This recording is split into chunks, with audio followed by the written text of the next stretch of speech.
Bien chers fidèles, aujourd'hui pour la Domus Marcel Lefebvre est une journée d'une grande importance parce que c'est la première fois que ça arrive que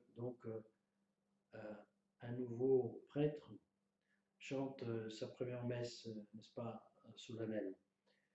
Nous ne sommes pas un séminaire, nous n'avons pas la prétention là de commencer une longue série d'ordinations, n'est-ce pas?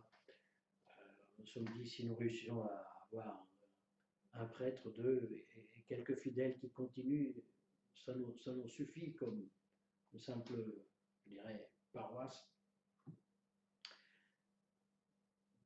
Mais justement pour cela, la fête est d'autant plus grande pour nous que l'abbé Joseph Weissenstein a pu aujourd'hui célébrer sa première messe et nous souhaitons de tout cœur que d'autres jeunes gens, n'est-ce pas, le pourront faire dans la suite.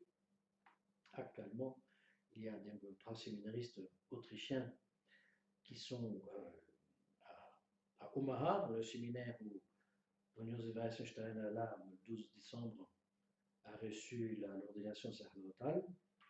Là-bas, aussi un jeune Français qui avait passé une brève période, mais quand même aussi ici. Nous souhaitons bien sûr que d'autres viendront ici à chanter leur première messe.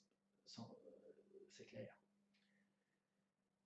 Mais voilà, nous avons, en remerciant le bon Dieu, rappelé un petit peu le curriculum.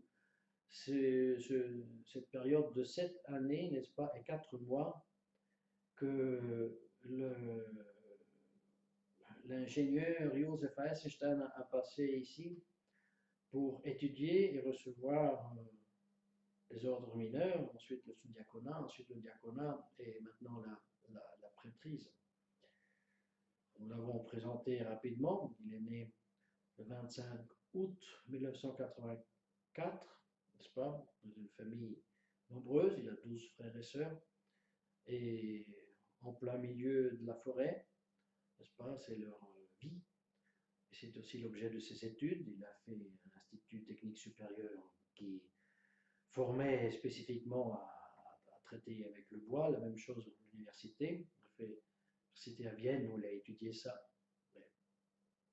Puis il a fait un master dans le Oregon, toujours dans la matière, et c'était l'occasion, n'est-ce pas, nous sommes déjà en 2011, de connaître le CMRI, la congrégation Marie-Reine Immaculée, dont Monseigneur Pivarunas est le supérieur. Il a déjà connu, n'est-ce pas, Noël 2011, Monseigneur Pivarunas. Moi, j'avais connu déjà au mois de mai, mais indépendamment, sans avoir su que Joseph Weissenstein était là-bas. Bien que nous nous étions déjà rencontrés en 2007, il était venu me voir, je ne le connaissais pas, je ne connaissais même pas la famille. Eh bien, ce jeune ingénieur a donc fait ses premières années de travail, et dans cette période de 2011-2013, il a aussi l'occasion de s'apercevoir que la fraternité Saint-Pédis, qu'il fréquentait depuis 2002, n'est-ce pas, allait prendre une direction qui était contraire à sa raison d'être. Il avait déjà aperçu que la réception du motu proprio dénotait déjà un changement radical de direction. En 2008 aussi. Et il commençait donc pour cela à chercher, à s'informer. Et il venait depuis 2009, n'est-ce pas, l'année fatidique 2009, où le ici présent a été glorieusement expulsé avec violence physique. Il est venu tous les ans me voir et il disait qu'il voulait étudier pour devenir prêtre et j'ai été obligé de lui dire je ne peux pas, je suis ici en 60 mètres carrés, il n'y a pas la place. Oui, mais c'est pas possible aux États-Unis parce que le visa était difficile à avoir, etc. Et j'ai dû le renvoyer plusieurs fois jusqu'en 2013. La chose était devenue possible. Alors nous nous sommes aussi transférés ici dans cette maison. Et c'est là qu'ont commencé, depuis le 1er septembre 2013, ces longues 7 années, 4 mois d'études. Certainement, de ce temps, il faut soustraire 7 mois, 4 mois pour refaire ici la maison et 3 mois pour faire aménager la chapelle. Mais dans le reste du temps, sous la direction de l'évêque, n'est-ce pas, nous avons ici étudié d'une façon euh, lente, d'une façon approfondie, page par page, les livres, donc pas simplement exposé, résumé de la matière, mais avec fatigue, page par page, tellement que nous continuons encore et nous voulons continuer encore et maintenir la vie de l'étude qui prend au moins la moitié de la journée. Ça, c'est pour nous très important. On a vu que euh, malheureusement, ceux qui ont fait les séminaires, certainement, ils ont reçu la science nécessaire et la promesse, n'est-ce pas, de continuer à étudier une fois qu'ils seront prêtres, qu'on était prêtres, difficilement a été tenue aussi par le fait même des voyages, de déplacement, de l'état de nécessité dans lequel on vit. Et à cela, nous avons voulu dès le début réagir et dire non. Nous devons absolument maintenir et tenir une vie d'études. C'est la raison pour laquelle aussi, maintenant que nous sommes deux, n'est-ce pas, nous ne voulons pas maintenant multiplier les messes et les déplacements, mais plutôt nous diviser ce que nous faisons, ce que je faisais. Et, et peut-être soigner mieux ce que nous sommes en train de faire. Ça fait ainsi que donc dans ces 7 années d'études, il y a eu 7 fois le déplacement aux États-Unis pour se faire pas, examiner par l'évêque et recevoir les ordres. C'est ainsi que le 19 mars 2015, il a reçu la tonsure et il y a eu la vestition. 18 mai 2017, les deux premiers, et 3 mai 2018, les deux derniers ordres mineurs, pour recevoir le 11 mai 2019 le sous-diaconat, et ensuite le diaconat qui devait être reçu ici en avril 2020 par la visite, suite à la visite de l'évêque, n'a pas eu lieu parce que les frontières étaient fermées. 2 fois, le vol aux États-Unis avait sauté pour cette histoire-là de Covid, jusqu'à ce qu'on était vraiment un peu découragé parce qu'on se disait, là, on ne sait pas comment la chose va continuer. Et la Providence nous a envoyé 3 jeunes gens autrichiens qui se sont présentés pour étudier ici, auxquels je devais dire, non, je ne peux pas, parce que je ne peux pas vous faire étudier ici, et puis on ne sait pas quand et si vous irez aux États-Unis voir l'évêque, vous faire examiner, recevoir les ordres. Eh bien, ils m'ont répondu, non, il y a un ami qui est déjà au séminaire aux États-Unis. Et comment ça se fait? Oui, il a reçu le visa. Et alors, on a découvert cela. On ne savait pas ici qu'on pouvait avoir un visa pour aller aux États-Unis, un visa d'études, n'est-ce pas? Les seules raisons pour aller aux États-Unis, c'était ou être membre de l'OTAN, ou être dans le corps diplomatique, ou avoir famille avec enfants là-bas aux États-Unis. On ne savait pas qu'il y avait cette 4e et il n'y en a pas une 5e possibilité d'obtenir un visa d'étudiant. Ils ont fait ça 15 jours, jour et nuit au calculateur, ensuite les visites dans les consulats, les ambassades, etc. Enfin, ils ont pu partir fin septembre 2020, tous les 4. Joseph Eisenstein a pu recevoir le diaconat le 28 octobre et par la suite, le 12 décembre, n'est-ce pas, l'ordination sacerdotale, avec sa première messe chantée le 15 décembre. Bien sûr, sa famille n'a pas pu être présente, les 12 frères Et sa mère, le père est décédé, ils m'ont suivi à l'écran, à la maison. Mais c'est comme ça, ils n'ont pas pu profiter des indulgences qui sont liées, n'est-ce pas, à la première messe première, n'est-ce pas? Mais bien sûr, le nouveau prêtre peut donner la bénédiction pendant un an, la bénédiction de la première messe. Eh bien, après ce bref curriculum, nous avons mis en perspective devant les yeux du jeune prêtre autre fait providentiel, c'est que depuis 3 semaines, presque tous les jours, quelqu'un appelle d'une région, d'une province de l'Italie et demande les sacrements.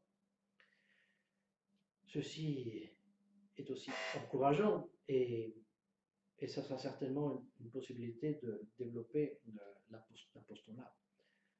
Nous avons à cette occasion aussi rappelé que, bien sûr, la vigne du Seigneur est dévastée, que le travail dans la vigne est dur, et extensif, n'est pas intensif, et que nous avons tout le monde contre, mais d'une certaine manière, c'est presque une consolation. Les dernières exterminations de Bergoglio sont très fortes, très agressives aussi, mais aussi aident à faire un peu de clarté, n'est-ce pas? Alors il a dit, en occasion d'une rencontre nationale des catéchistes, pareil qu'il a parlé donc librement, même il n'a pas suivi le texte, il dit « Qui ne suit pas le concile ?» et le concile, n'est-ce pas? C'est le concile Vatican II. Qui ne suit le concile est hors de l'Église. Le concile est magistère de l'Église. Alors, ou tu restes avec l'Église et alors tu suis le concile, ou si tu ne suis pas le concile, ou si tu interprètes à ta façon le concile comme tu veux, tu n'es pas avec l'Église. Ah, c'est très clair. Nous devons, sur ce point, être très exigeants et sévères, dit-il. Le concile ne peut pas être négocié. Nous rejetons la sélectivité, n'est-ce pas, au regard du concile. Alors il dit, parce que tous ceux qui font la sélection du concile, qui le critiquent, qui le prennent de leur façon, il nous rappelle, dit-il, ceux qui ont critiqué les conciles au cours de l'histoire de l'Église. Alors il rappelle les vieux catholiques qui ont critiqué le concile Vatican I et qui maintenant, dit-il, ils ordonnent même des femmes prêtres. Je me suis dit, c'est intéressant, parce que j'aurais plutôt pensé que c'est lui qui va le faire bientôt. En tout cas, très sévère. Nous répondons, oui, Bergoglio a parfaitement raison. Je ne peux pas être dans l'Église et refuter aussi en partie seulement un concile de l'Église. C'est très très vrai. Et il a raison de rappeler toute une liste de cas dans l'histoire de l'Église où ceux qui se sont mis contre le magistère et contre le concile ont fini d'aller en ruine, comme il dit. Mais il a oublié de citer la liste des conciles qui, sur le moment, apparaissaient comme des grands conciles et ensuite, par le magistère, ont été déclarés des conciliabules, des synodes sauvages, n'est-ce pas? Et le critère, c'était quoi, pour le dire? Le critère, c'était la foi. La foi était le critère. Et là, ce critère, en Bergoglio, n'existe pas, ou alors il existe, mais pour être nié. Et c'est pour cela nous avons cueilli l'occasion de cette affirmation très agressive de la part de Bergoglio pour rassurer le nouveau prêtre, mais nous rassurer nous aussi et nos fidèles qu'ils doivent être bien persuadés de ne pas être dans l'Église du Concile Vatican II, mais bien persuadés, même plus que cela, totalement persuadés, qu'ils ne tombent pas dans la dans le piège, n'est-ce pas, il faut pourtant le dire, dans lequel est tombée la fraternité et Saint-Pédis, n'est-ce pas, au plus tard, depuis le 2001, de chercher à faire cadrer le cercle. C'est pas possible. Lorsque la fraternité disait, par la bouche de la supérieur général, M. Felet, nous acceptons 90% du concile, mais nous nous réservons de critiquer l'autre part. Non, non, c'est pas possible. La vérité est une, n'est pas divisible la vérité. Il ne peut pas y avoir un magistère infaillible qui ensuite erre. Non. Mais pour justifier cette nouvelle position, la fraternité de Saint-Pédis elle-même, n'est-ce pas, a affirmé que il y a un magistère qui peut errer. Non, non. Saint-Pédis répond que non. Est-ce que l'Église enseignante peut errer dans l'enseignement? Réponse non. Point. Et c'est tout. Et aussi, il rassurer le nouveau prêtre et les fidèles qu'il ne faut pas se tourmenter de penser de trouver une quelconque explication, justification, de se voir d'une certaine manière aussi très lointaine, attachée même par un fil invisible. Non. L'Église est visible. Et là où la foi est publiquement niée, elle n'est pas. Nous avons pris l'exemple du sacerdoce même que le nouveau prêtre a en soi, n'est-ce pas? Et qui est l'objet de la grande fête de la joie d'aujourd'hui. Et nous nous sommes posé la question, alors qu'est-ce que c'est le sacerdoce? Bien sûr, c'est un sacrement, on impose les mains, et l'évêque impose les mains et dit je te fais prêtre, très bien. Mais qu'est-ce que c'est le sacerdoce? Le sacerdoce, c'est Jésus-Christ. Pourquoi nous disons c'est Jésus-Christ?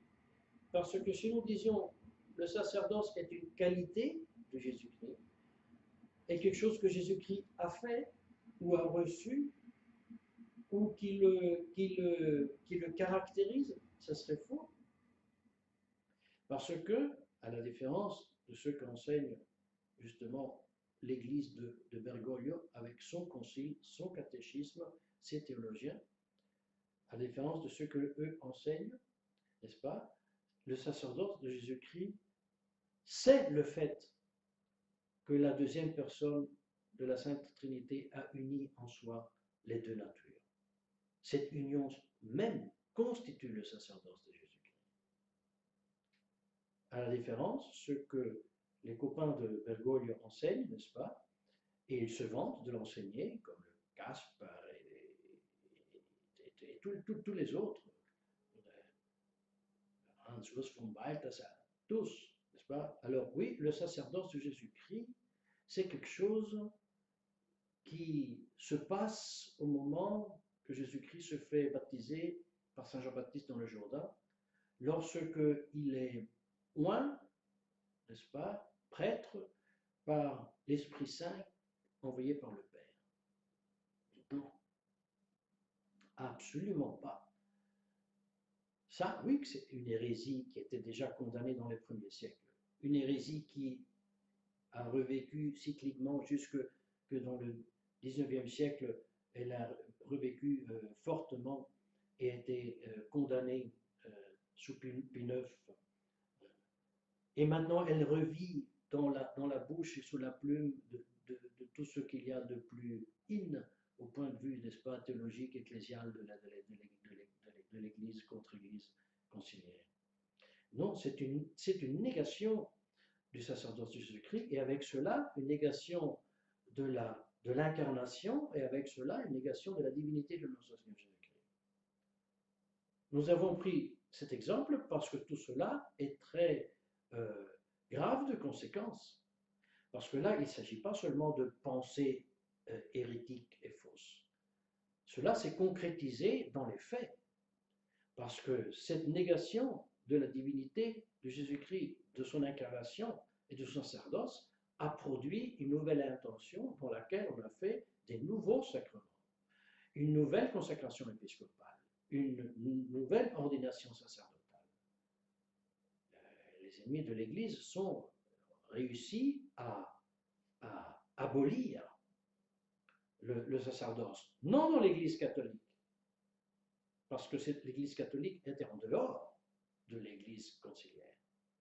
Ils l'ont aboli chez eux, dans leur secte, dans leur Église conciliaire, avec leur nouveau magistère. Ils ont les nouveaux sacrements. Et alors, merci Bergoglio de affirmer que nous, on ne fait pas partie de cela. Et à plaindre les pauvres traditionalistes boiteux avec un pied dans l'église et un pied en dehors de l'église, parce que tous les coups, ils veulent être reconnus par qui? Par une contre-église qui maintenant les traite très sévèrement. De certaine manière, à juste titre. C'est comme saint Augustin qui dit si tu t'approches du chien qui est lié à la chaîne, si tu t'approches du chien à une distance inférieure à la longueur de la chaîne, il faut pas que tu te surprennes qu'il te mord. Et là, pauvres conservateurs, vous pensez faire les malins, n'est-ce pas? Ah, on va les tirer de notre part. Ah, on leur dit qu'on accepte le concile, mais on se réserve de pouvoir le critiquer, et puis on va les coincer. Non, mais ça, outre être une illusion puérile, c'est un jeu avec le feu, mais avec le feu de l'enfer. Non. Alors, nous avons d'une part remercié le bon Dieu de pouvoir reconnaître ces choses, et d'autre part, nous avons aussi mis devant nos yeux la grave responsabilité de savoir ces choses. Cette responsabilité qui nous fait frémir, qui nous fait faire notre salut dans le tremblement, surtout après la lecture de l'épître de ce jour, n'est-ce pas, où il est dit « Tous étaient bénis par Dieu, tous ont passé la mer, tous étaient nourris par la manne dans le désert, et dans la moindre partie, Dieu avait sa complaisance. » Donc nous sommes bien conscients que nous ne pouvons pas simplement complaire dans le fait de savoir les choses et pour avoir le sacerdoce. Nous savons que nous devons correspondre à ces grâces reçues, et c'est ce que nous avons demandé à Dieu par l'intercession de la très sainte Vierge Marie. Au nom du Père et du Fils et du Saint-Esprit, ainsi soit-il.